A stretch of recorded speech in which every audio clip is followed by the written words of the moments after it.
Hello students. तो आज हमारा लाइफ प्रोसेसेस का ये लास्ट लेक्चर है।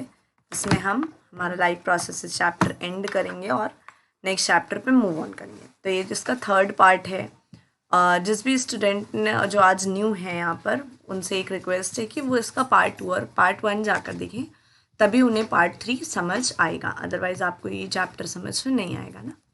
तो हमने वहाँ पर ट्रांसपोर्टेशन पढ़ लिया था किसमें, एनिमल्स में, लेकिन अभी हमें ट्रांसपोर्टेशन पढ़ने की ज़रूरत है प्लांट्स में भी।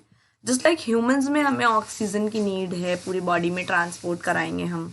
न्यूट्रिशन की नीड है कि पूरी बॉडी में ट्रांसपोर्टेशन कराएंगे, अदरवाइज़ हम नहीं, हमारी बॉडी वर्क कर पाएगी नहीं, बॉडी काम कर पाएगी। ऐसे ही प्लांट्स में भी ट्रांसपोर्टेशन की नीड पड़ती है। कैसे? इन प्लांट ट्रांसपोर्टेशन होता है, फूड का होगा, वाटर का होगा, मिनरल्स का होगा, इन सभी चीज़ों का। ठीक है, तो इनके लिए कौन कंडक्शन कराएगा? तो कंडक्शन करा रहे हैं हमारे पास जाइलम कराएगा और हमारा फ्लोएम कराएगा। ये दो ऐसी चीज़ें हैं जो हमारे पूरी बॉडी में ट्रांसपोर्टेशन का काम करा रहे हैं। ठीक है, अब देखो जाइलम क्या कर रहा है। जाइलम मेनली हमारा ट्रांसपोर्ट कराता है किसका? वाटर और मिनरल्स का। कहाँ से कराएगा? रूट से कराएगा और बाकी पूरे प्लांट में। तो भाई अगर किसी भी प्लांट की, हम इस फिगर में देख सकते हैं कि देखो यहाँ पर रूट है और रूट से हम फंक्शन कर रहे हैं, मतलब रूट से हमारा वाटर और मिनरल का ट्रांसपोर्टेशन हो रहा है। तो क्या ये काम हमारा यूनी डायरेक्शनल होगा? भैया क्या हवा में तो रूट होती नहीं है, रूट हमेशा सिर्फ और सिर्फ सॉइल में होती है। और ट्रांसपोर्टेशन रूट से लीव्स की तरफ या बॉडी के हर एक प्लांट बॉडी के हर एक पार्ट में जा रहा है। तो जाइलम में होता क्या क्या है हमें ये देखना पड़ेगा। तो यहाँ होते हैं हमारे पास जाइलम वेसल्स होते हैं, ट्रैकिड्स होते हैं, जो हमारे वाटर का ट्रांसपोर्ट कराते हैं। कौन से प्रोसेस से कराएंगे? डिफ्यूजन से कराएंगे। डिफ्यूजन क्या है? मूवमेंट ऑफ वाटर मॉलिक्यूल, है ना। जहाँ पर हाई कंटेंट है वाटर का, वहाँ से टू द वहाँ पर जहाँ पर वाटर का कंटेंट कैसा है? लो है। ठीक है, और ये होता क्यों है? ट्रांसपिरेशन की वजह से होता है। अब ट्रांसपिरेशन क्या है भाई? देखो यहाँ हमारे प्यारे प्यारे सन है ना। इसकी जो रेज है जब हमारी लीव्स पे पड़ती हैं तो यहाँ से वाटर का इवेपोरेशन होता है। आई होप इवेपोरेशन सबको पता हो। इवेपोरेशन क्या है? वाटर का कन्वर्ट हो जाना वाटर वेपर में। ठीक है, तो यहाँ पर क्या होगा कि वाटर का कन्वर्जन हो जाएगा लीव्स से बाहर एटमॉस्फियर में, इवेपोरेट हो जाएगा वाटर।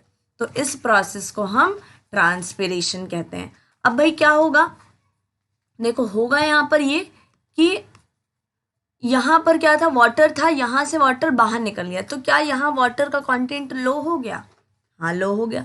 रूट्स में तो अभी भी वाटर का कंटेंट कैसा है? हाई है ना।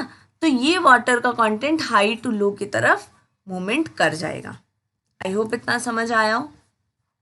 अभी हम आ गए फ्लोएम पे। फ्लोएम क्या करता है? ये फूड का ट्रांसपोर्टेशन कराता है लीव्स से प्लांट की तरफ। क्यों लीव्स से? भैया फोटोसिंथेसिस कहाँ होती है? फोटोसिंथेसिस तो हमारी लीव्स में ही होती है ना, तो लीव्स से ही तो खाना पूरी बॉडी में पहुंचेगा। इस प्रोसेस को हम क्या कहते हैं? इसको हम कहते हैं ट्रांसलोकेशन। ठीक है, the phloem consist of sieve tubes, companion cells होते हैं वहां पर, जो कि इसका ट्रांसपोर्टेशन कराएंगे। जो फूड में से एनर्जी पहुंच रही वो कौन से फॉर्म में पहुंची है? एटीपी के मॉलिक्यूल्स में पहुंची है। ठीक है, due to osmotic pressure water enters in the phloem. कि ऑस्मोटिक प्रेशर बढ़ने और घटने की वजह से क्या होता है? आपका फ्लोएम में फूड एंटर कर जाता है और साथ ही साथ वाटर भी एंटर करता है, जो इसका ट्रांसपोर्ट कराने में हेल्प करता है। ठीक है, इतना समझ आया।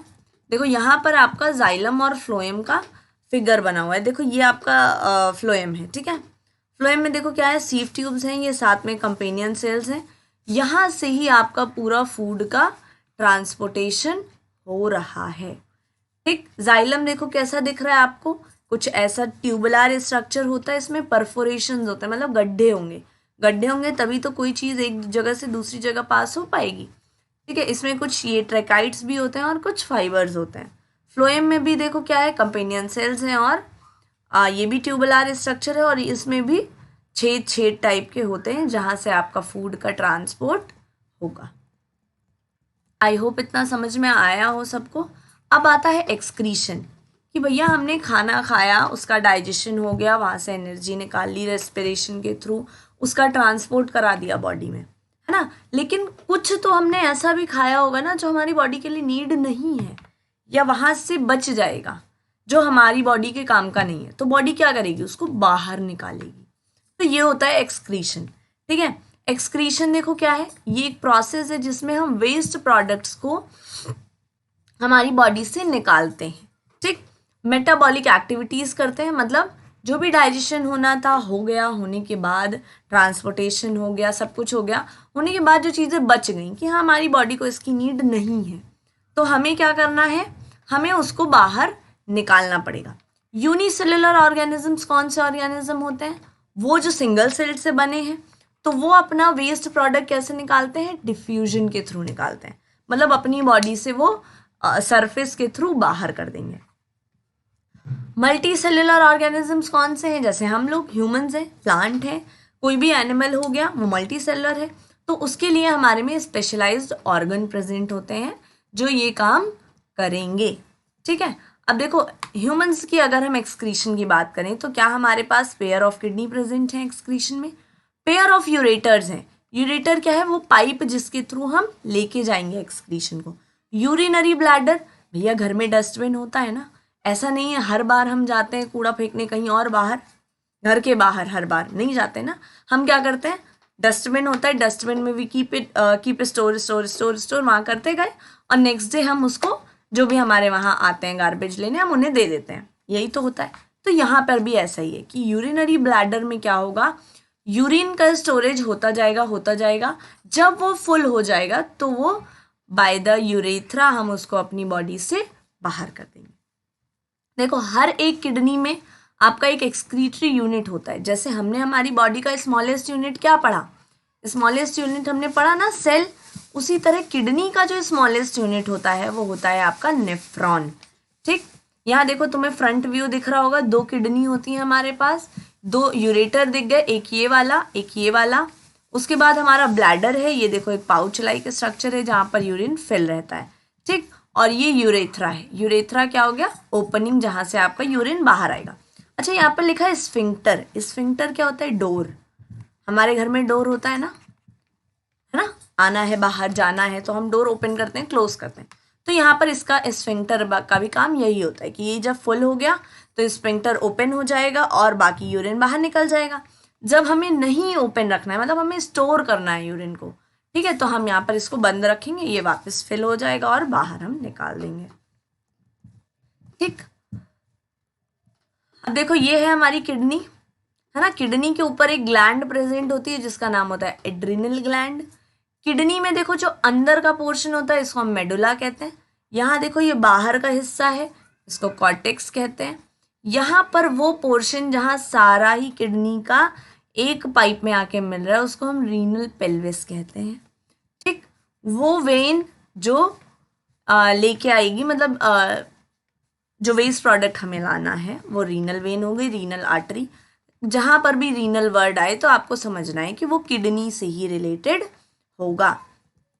ठीक, यहाँ देखो एक टिपिकल नेफ्रॉन का स्ट्रक्चर बना है, इसमें क्या क्या होता है, इसमें बोमन्स कैप्सूल होता है, ये एक कप लाइक स्ट्रक्चर है, यहाँ से आपकी आर्टरीज जाती हैं, है ना, जो आर्टरी जाएगी, यार हमें ब्लड को साफ करना है ना, तो यहाँ से आर्टरी जाएंगी, उन आर्टरी के जो गुच्छे बनते हैं, ठीक है, टफ्ट ऑफ कैपिलरी जिसको कहते हैं, उसको हम ग्लोमेरुलस कहते हैं। आपको इस पे इतना लोड नहीं लेना है, ये सब आप क्लास 11 में कुछ ज़्यादा डीप में पढ़ोगे तब आपको नीड आएगी, आपसे बोर्ड में एफरेंट नहीं पूछा जाता। ठीक है, उसके बाद यहाँ आता है आपका पीसीटी, प्रॉक्सिमल कॉन्वोल्यूटेड ट्यूब्यूल, फिर लूप ऑफ हेनले आता है, फिर डीसीटी आता है, और ये होता है हमारा कलेक्टिंग डक्ट। कलेक्टिंग डक्ट मतलब हर एक, देखो यहाँ पर क्या दिख रहा है, यहाँ पर छोटे छोटे से पिरामिड्स दिख रहे हैं आपको, तो हर एक नेफ्रॉन से जो भी आपको वेस्ट कलेक्ट होगा वो आकर यहाँ पर जमा होता जाएगा और फिर वो आगे चला जाएगा। देखो ये रहा आपका स्ट्रक्चर। ठीक है, अब नेफ्रॉन क्या है, a nephron is a cup like structure जिसमें आपका बोमन्स कैप्सूल आ जाता है, बंडल ऑफ कैपिलरीज होती है जिनको हम क्या कहते हैं, ग्लोमेरुलस कहते हैं। ठीक है, ये सारे ही ज्वाइन करते हैं कहाँ पर, कलेक्टिंग डक्ट में।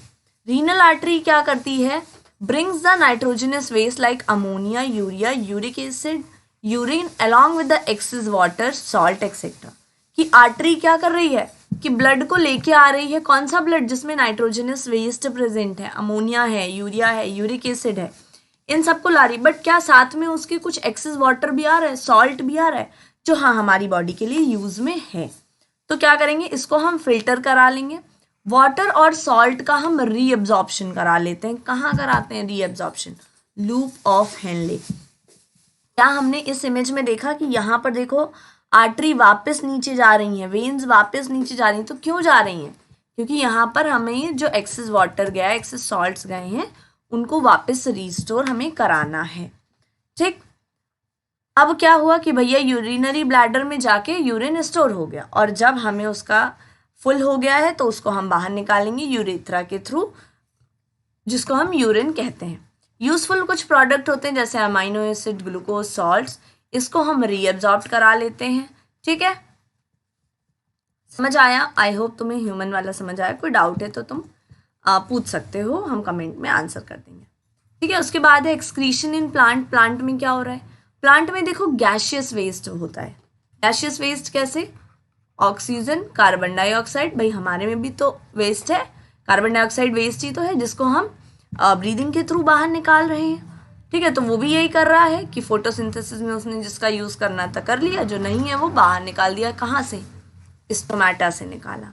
वाटर है जो एक्सेस है उसके पास, उसको काम नहीं है, तो वो उसको बाहर निकाल देगा प्रोसेस से, जिसको ट्रांसपिरेशन कहते हैं। उसके बाद कुछ ऐसा भी वेस्ट है जो आपका लीव्स में स्टोर हो जाता है। पत्तियां क्या होती हैं? गिर जाती हैं और वो वेस्ट खत्म हो जाता है। ठीक है, कुछ वेस्ट है जो आपका गम, रेजिन्स के फॉर्म में बाहर निकलता है ओल्ड जाइलम सेल्स के थ्रू, जो कि आपको किसी भी प्लांट की बार्क पे देखने को मिल जाएगा। बार्क मतलब जो बाहर की लेयर होती है प्लांट की, उस पे। ठीक है, यहाँ पे देखो आपको दिख रहा होगा गैशियस एक्सचेंज कर दिया इन्होंने स्टोमेटा से। ट्रांसपिरेशन आपको कुछ लीव्स पे इस तरह का देखने को मिल जाएगा। अभी जैसे ठंड आ रही है तो आपको वहां पर ऐसा देखने को मिल जाएगा। सॉलिड वेस्ट क्या करते हैं हम? प्लांट में लीव्स में स्टोर कर देते हैं और पत्तियां गिर जाती हैं। गम्स और रेजिन्स को हम बॉडी से बाहर निकाल देते हैं लेंटिसेल्स के थ्रू। लेंटिसेल्स क्या है? ये एक टाइप के सेल्स हैं जिनमें क्या करते हैं, आपका जो वेस्ट है वो स्टोर हो गया, और स्टोर होने के बाद ये सेल्स फट जाते हैं। ठीक है, क्या होते हैं? रप्चर कर जाते हैं। रप्चर करने की वजह से इनसे बाहर ये सब मटेरियल निकल आता है। ठीक है, आई होप तुम्हें पूरा चैप्टर समझ आया हो। अगर कोई भी डाउट है रिलेटेड टू द चैप्टर और any query, you can ask. और बाकी चैनल को लाइक कर दो, सब्सक्राइब कर लो।